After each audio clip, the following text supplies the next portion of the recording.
The Triad is a lively scene as springtime dances in, homeowners are ready to sell, and their built equity is a win. Great homes will be for sale with a new deal behind each door. The Sharp Mortgage Team is excited to help in the spring of 2024. With wisdom and commitment, we'll help you chart your move. A quick conversation and pre-approval will get you in the groove. With pre-approval secured, you'll be steps ahead, you'll see, ready to embrace the home buying journey with confidence and glee. From cozy cottages to sprawling estates, you'll find the perfect fit, and your real estate agent's skill set help and determined grit. With a wealth of knowledge and a heart for your buying success, we'll navigate the housing market, ensuring nothing less. Don't let the media fool you. You deserve a wonderful new nest. With the Sharp Mortgage Team, you're poised for nothing less than the best. Embrace the warmth of springtime, flowers, and skies of blue. Partner with the Sharp Mortgage Team. We're always here for you. This is the Triad Podcast Network. I'm Algenon Cash, and you're locked in. Just in case you've been under a rock and you haven't been paying attention to every advertisement, every message that is out there, but sports betting is now legal in North Carolina. I've seen so many advertisements on my timeline. I've seen billboards. I've gotten text messages. So the operators that are going to be working on behalf of sports betting in North Carolina, they are doing a full court press. So just in case you hadn't noticed, sports betting is now legal in North Carolina as of March 11th of this year. Of course, I've got Representative Jason Saine, who is one of the lead sponsors for the bill in the House, along with Representative John Bell, who is also the majority leader. Representative Saine, thank you for locking in with me. Have you placed your first bet yet? You know, I did, and it was on NC State, and what a great bet that was. It paid off. I'm a longtime Wolfpack fan. Of course, had to live through the many years of them not making it, much past the first game of the tournament. To win 5 straight like that, honestly, I'm such a fan, could care less about the bet, but that was a nice gimme too at the end. I placed one of the promotional bets. Believe it or not, and New State was a long shot, but I'm a Wolfpack fan, and it paid off.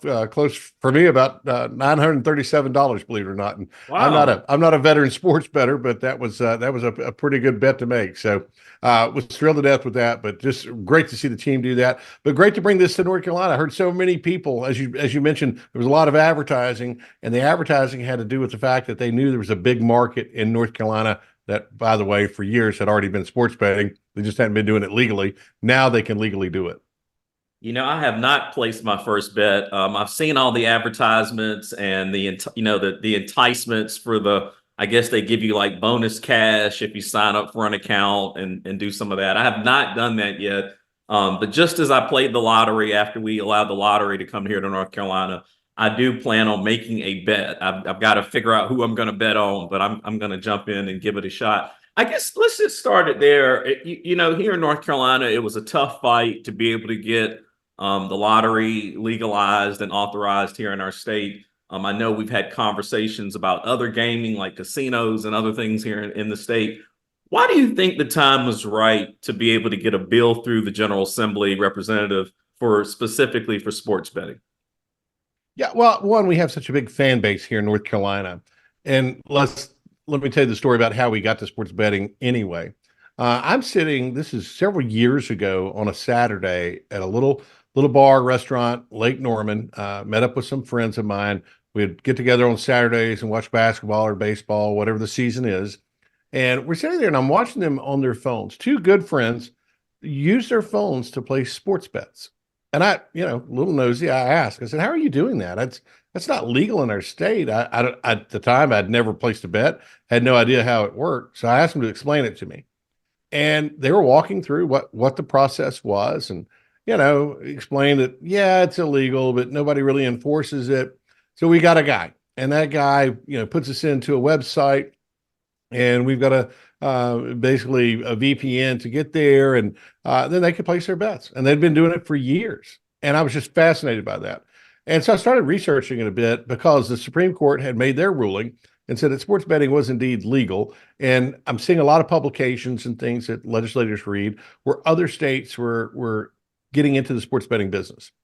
And so there was a pretty big lag time for North Carolina to get in. We were, I think, number 34, 35 as far as the states to legalize sports betting. So we're kind of at the tail end of it, versus the other states. And we're a big state, with our state being, I think last I looked, ninth largest state in the union, a huge population. So I'd worked a lot on fantasy sports and, legislation there. So it's kind of a natural fit as I just got more and more involved and engaged on it. We started talking about with some other legislators, the possibility of what that would look like if we brought it to North Carolina. That's pretty interesting. Now you say, because I'm like you, I'm familiar with, I've got several friends that have done the sports betting over the years. So I always thought it was legal. I knew it wasn't legal in North Carolina, but I guess I just assumed if you were using a platform where maybe in the other state it was legal, even if you could get access to it in North Carolina, you could use it. So that was not you. It needed to be legal in North Carolina for everybody in North Carolina to use it. Correct? Or Well, that's right. And so much money was leaving our state because it wasn't regulated, but people had found a way to do it clearly. I think last check, we saw about $4 billion going out of the state before it was legalized. So this is an attempt really to recapture some of those dollars so that we can put that money back into our state instead of Virginia or Tennessee or somewhere like that. And instead of building their schools and their roads, we at least use those dollars that people are going to bet anyway, clearly, and we can put that money back into our state. that's an interesting point there. I actually was never aware of that. I didn't realize people were operating outside of the law by doing it. So that makes a lot of sense. Now, right now, you can only bet on your phone, correct? There's no in-person wagering. Is that right? Or That's correct to the extent that it is coming. It just takes a while to upfit the arenas or the places where they're going to be able to do that. What we did with the bill is allow locations like the Carolina Panthers. They're looking to partner with one of the licensees. I know that PNC Arena in Raleigh is looking to license. I think they're with Fanatics, if I remember correctly. I think the Panthers Stadium is looking at partnering with. Let me see. I think it's Hard Rock. But so there's various different ways they can partner, but they want to bring it to locations, something we wanted to see happen so that these venues that maybe only get used once a season, maybe it's baseball season, maybe it's, of course I say baseball, hoping that MLB coming to North Carolina happens, but basketball arenas, the Hornets, the PNC using both basketball and hockey, but making sure that we get full use of those properties as well. They can put a sports book there on site. yeah, I think I read there's like 8 venues or something like that around the state where you guys are obviously have already authorized these venues for in-person wagering, which will come a little bit later. Do you think the number of venues may get expanded as well? I think that's possible. One of the ways that we wrote the law is that they had to meet certain criteria. So they had to be, bigger events type space. Even the golf tournament in Pinehurst could qualify. But we wanted to make it, in such a way that well, at least to start, they were the bigger venues. But I think that in time, as folks start to realize and rationalize it's not, if you were opposed to it, it isn't actually necessarily the end of the world. The folks use a lot of gloom and doom to be opposed to it, and I understand that. There are people, as I say, if it's not for you, don't do it. You've got to be an adult. You've got to be able to make that choice and self-regulate. But you can't. We're not necessarily looking to. We're certainly not looking for young people to engage until they're legally able to do so. But even then, it's really directed toward a market that is, more open to sports betting. And for those that don't like it, you don't have to do it. But there will be other venues and opportunities. I find it fun to do when I have been in other states and able to do it on my phone while at a sporting event. I'm watching scores from other places, and like I say, I never did this before we started talking about it, but now that I've gotten into it, I'm no big better. My bets usually are about $5 or $10. I only put into it what I could afford to lose, and I view it as entertainment, as do a lot of other folks. But yeah, I think that will happen eventually as folks it starts to normalize. You mentioned the lottery. I was one of those folks who was opposed to the lottery when it came to North Carolina. Didn't want the government in that business. Don't necessarily care one way or the other if you do it. I just didn't think the government was the best place to get that revenue from. Would rather see a tax on it, but it's here. And folks have realized that it has funded schools and, hasn't been the end of Western culture as we know it. Yeah, I mean, you've already placed your first bet. I'm sure I've got a lot of friends who were doing sports betting before. They probably placed their first bet here in North Carolina legally now. What's been the general reaction? I mean, it's been legal now for about a week or so. What's been the general reaction from around the state so far? Well, what we've seen is it's probably more popular than we even realized, anticipated, because you have to geo comply, meaning you have to be in the state to bet if you're a North Carolina citizen and you're going to use a North Carolina based app. They're geolocating you. So what we saw within 48 hours, some 370,000 people had logged in. Now, they maybe hadn't placed their first bet at that time yet, but they had signed up for the app, had logged in. We had a heat map that would show that. It was, quite frankly, generally all over the state. Some places the heat map was stronger than others, where you might expect. Big cities, Charlotte, Greensboro, Raleigh, had bigger, signatures on that heat map, but really all across the state. And so within a 48-hour period, that constituency was able to participate in something that they wanted to do. And to put it in perspective, I was talking to my son about it because he follows politics. He's 15 and was just curious about it because he's been with dad through this journey of trying to pass a bill and get it through there. I said, put it in perspective. I think there's something like, I can't remember if it's 93 or 96,000 public school teachers in North Carolina. And so in 48 hours, you got something that's 3.5 times that. Log on and want to be a part of. So it's a large number of people in a state of 10 million people. It may not seem like 375,000 people are that much, but it's pretty considerable when you factor out for kids weren't doing it. It was all adults, and they did it in a very short time frame. So I imagine it will grow because people are wanting to be a part of it. When the weather warms up, so does the real estate market. Sounds obvious, right? It's true. Spring typically means more home sales. But how will the current interest rates affect people's decisions? What about inventory? Is it high or low? And does that benefit the buyer or the seller? And how do those factors take into account a certain price point or area of the triad? Now it's not so obvious, is it? That's why you should turn to the Ginther Group to make sense of it all. You need someone you can rely on to assess your situation, read the data and trends, and steer you in the right direction. Interest rates, inventory, even new construction. There are so many factors that impact our local market. And you should get your information from the folks right here in our backyard. Contact Blake Ginther and the Ginther Group today, 336-283-8689, or visit theginthergroup.com. Buying, selling, investing, or just learning. Whatever you need, start now. And like me, you can become a Ginther Group client for life. Well, if you're just now joining us, you are locked in. I'm Algenon Cash. Thank you for joining us. The other voice that you hear with me today is Representative Jason Saine, who is a member of the North Carolina General Assembly and who was very instrumental in passing a bill to legalize sports gambling right here in North Carolina. I'm sure many of you in my audience have already opened your first account, maybe even placed your first bet, but now it is legal here in the state of North Carolina. Representative, you talk about some of the positive reactions that have come in from around the state. Obviously, the numbers in terms of people opening accounts and perhaps looking at the platform is the turnout's been greater than what you anticipated. One organization that did come out against sports betting was the North Carolina Problem Gambling Program, which is a division of North Carolina DHHS. They were really concerned about some of the gambling addiction associated with sports betting. What would be your reaction to that organization and maybe several others around the state that are concerned about gambling addiction and that type of thing getting higher here in North Carolina? Sure. I think, look, first of all, let's be honest. Even a good thing can be a bad thing if it's overused or basically takes over your life. And I think that's well founded, and I have no problem with the opposition thinking that way. I mean, because too much of a good thing. I mean, too much McDonald's has probably gotten me over the years. I need to better self-regulate. So I understand that, and I think a small percentage of folks might be susceptible to any type of addiction, whether it be drugs, whether it be McDonald's, whether it be gambling.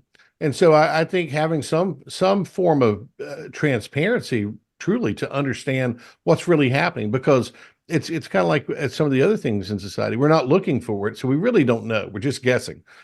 So the opposition really couldn't give me numbers.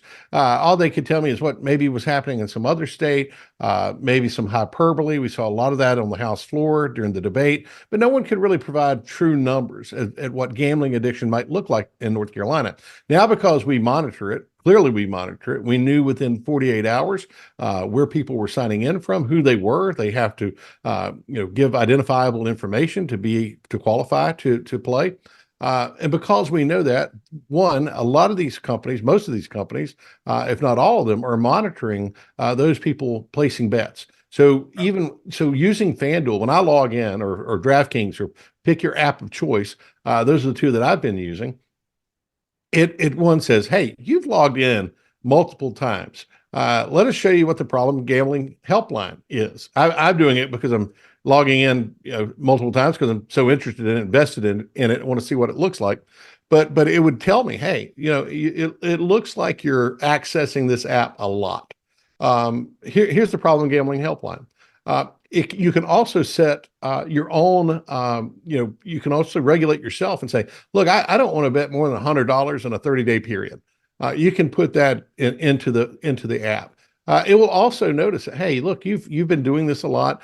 It'll send you a message. There's a lot of safeguards in place that weren't there before. And I think that is something that folks really didn't realize. And we also put $2 million into the problem gambling helpline so that we can help boost that up, so that DHHS is a recipient of that, so that they can run this program. We didn't want the excuse of, oh, well, we don't have staff, we don't have enough money to do this.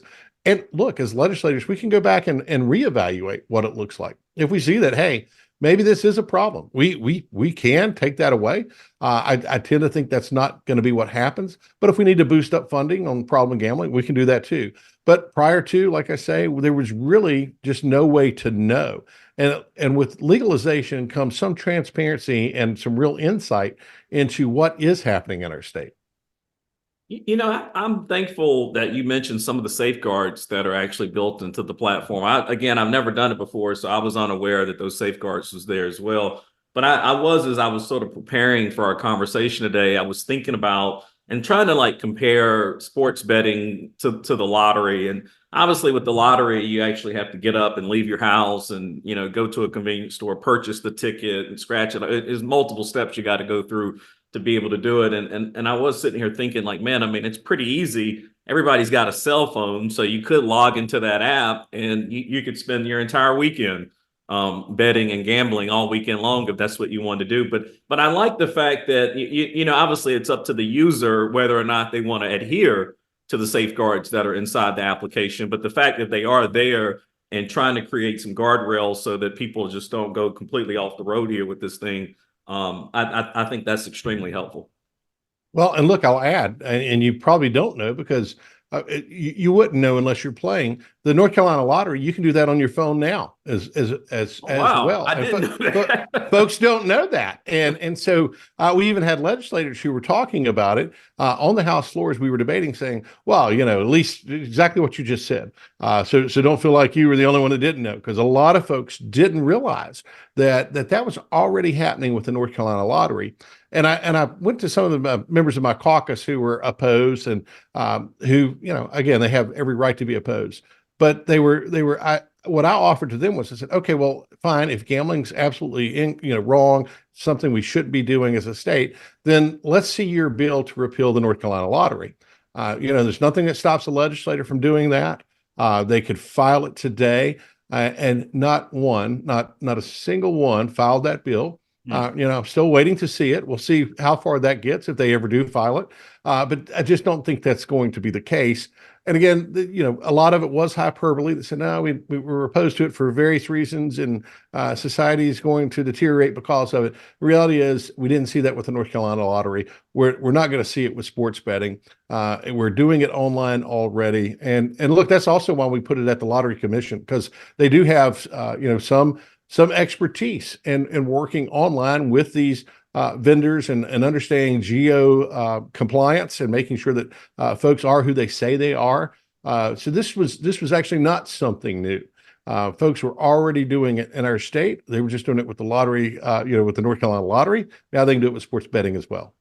And I think you made a good point earlier, Representative, saying that, obviously people were engaging in sports betting prior to your bill being passed and put into action here. People were already doing it. It's just that money was leaving North Carolina. Similar to the lottery, I used to date a young lady who would literally on the weekends, that was her enjoyment. She liked to jump in the car and drive up to Virginia to buy lottery tickets. And she was doing that before we had the lottery here in North Carolina. So that money was already flowing into nearby states like South Carolina and Virginia. Obviously, I think part of your hope, and maybe many other legislators that supported you on the bill, including the governor, I think y'all's hope is that these profits from sports gambling is going to boost the economy and economic development in the state of North Carolina. Can you explain a little bit about your expectation around where the profits would go to work here in North Carolina? Yeah, no, glad to. And that's exactly right. I mean, you framed it very well. Part of the way of getting to a deal with our bills, making sure that we reinvested back in the state, because we knew it was going to be, essentially a cash cow. Folks were already doing it. We could recapture it, bring it back into our state.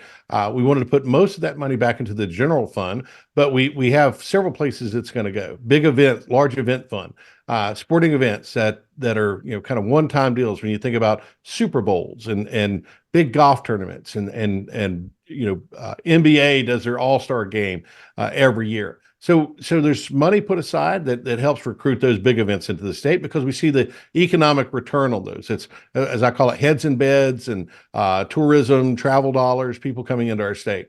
So that's one aspect of it.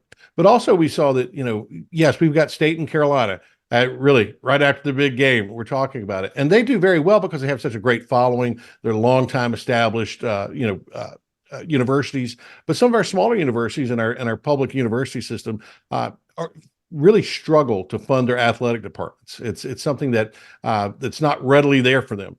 They don't have the revenue streams because they don't have as large a fan base. So we're putting money back into those athletic departments, into their athletics, so that they can better compete, and so that they can enjoy some of the benefits. Because we felt like if the state was making money on those athletic events and those athletes, then we would reinvest back into them, into those programs. So you'll see that in the smaller schools as well, which is great.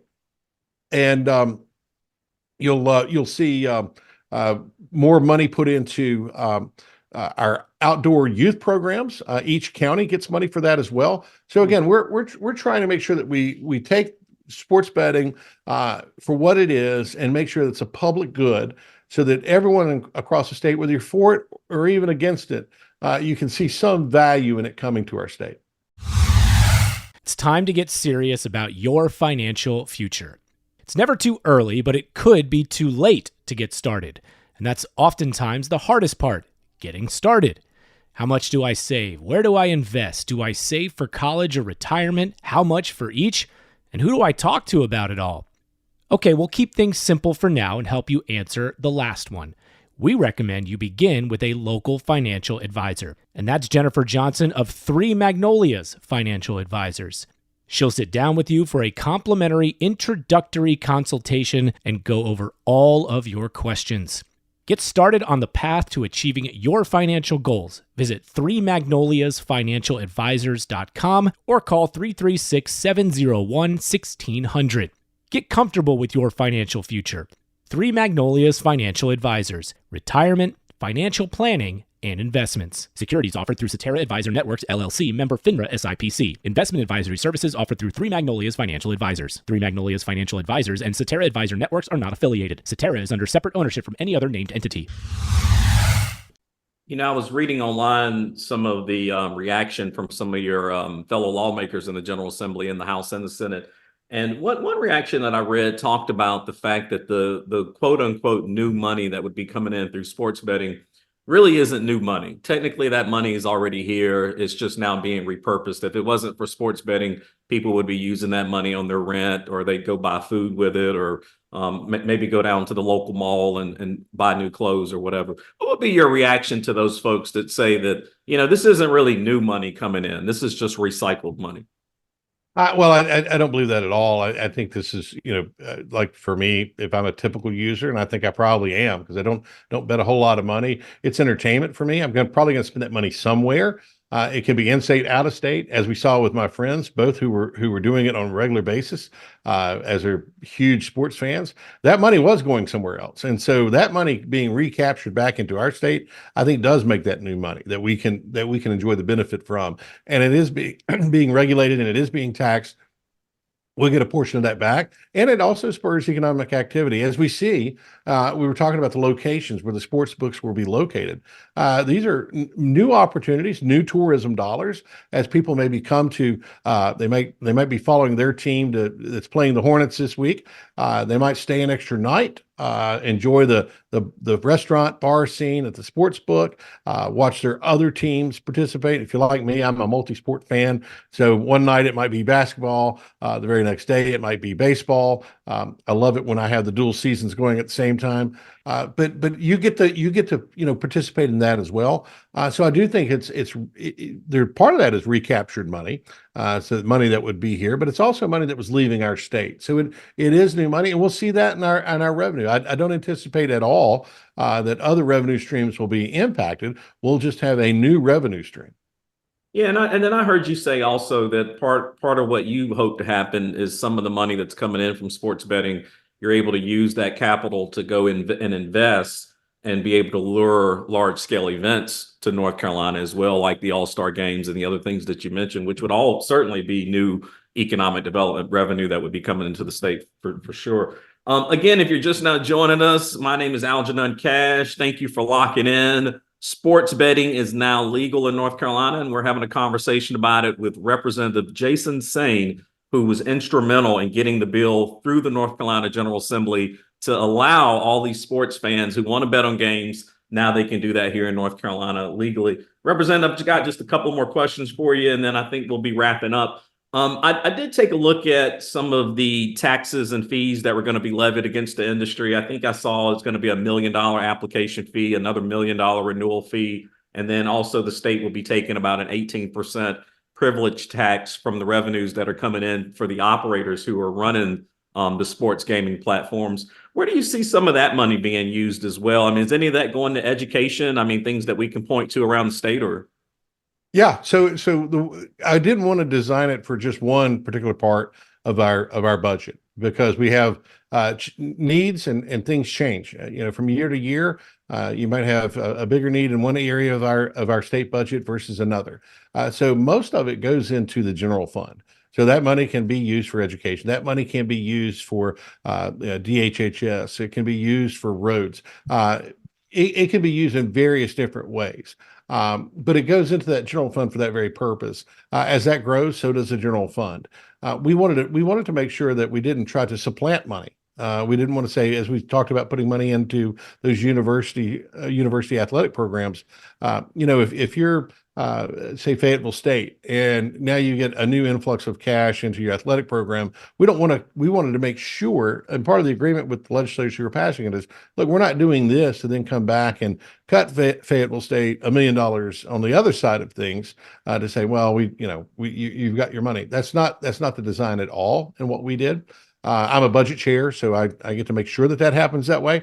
But it's more to boost those programs and to boost those schools, and to add to, not take away. So the bottom line is that this is quote unquote locked in, if you will, to go into that budget and to be there for the citizens of North Carolina so that everyone can benefit. Yeah, one of my last questions as we get ready to wrap up, Representative, you all will have a short legislative session that will be starting here soon. I'm sure legislators are going to be in a hurry to get in and out because it's an election year, so much going on around you. But there's been a lot of conversation about gaming, not just sports betting, but we've had conversations in the past session about casinos. Where do you see this issue going in this upcoming session? And I guess what's probably, I mean, since you're at the forefront of some of this legislation, what's most important to you relative to gaming public policy here in North Carolina? Yeah, well, one, I think, with all those, and just as we saw with sports betting, I think the proper time, as I always say, letting things marinate for a bit. We did run the bill a session prior. It took us 3 or 4 years really to get to sports betting. The casino language came in very late in the session last year. It wasn't. I don't think it had time to marinate, much less cook on the grill. And I'm not sure that we're going to be there in a short session. It is a short window. There's another issue that's out there. It's called VLTs, video lottery terminals. These are what people commonly call the sweepstakes. You see these sweepstakes pollers pop up, they disappear. There's no real consistency county by county to enforcement. And that is also another big revenue stream that's leaving our state, going out of state because vendors come in from somewhere else and those profits go somewhere else. There, I think, is a bigger push there versus casinos. I think casinos probably maybe something on down the road, but not ready for prime time just yet, as we saw last session. That video lottery terminals might be something that's a little more palatable because we have discussed video lottery terminals or sweepstakes ever since I've been in the legislature. It has been something that legislators have seen as both a problem and as a way that is kind of skirting under in a underground economy that's existing out there. And it might be something that folks might be ready to tackle. Although we do have a short window, it could be just another time for it to marinate and come back the next long session. But I think that one probably comes in before casinos do. So we can look forward to more conversation, more debate in this upcoming session. Probably not big decisions during the short session, but perhaps as we get back into 2025 in the long session, the issue may continue to resurface. Yeah, and look, one point to make, it ended up not being that big of a topic in the primaries. A lot of folks said, well, hey, look, this is going to be a huge primary issue for you. It's going to be something that gets people unelected. I can't point to any race where that happened in our state.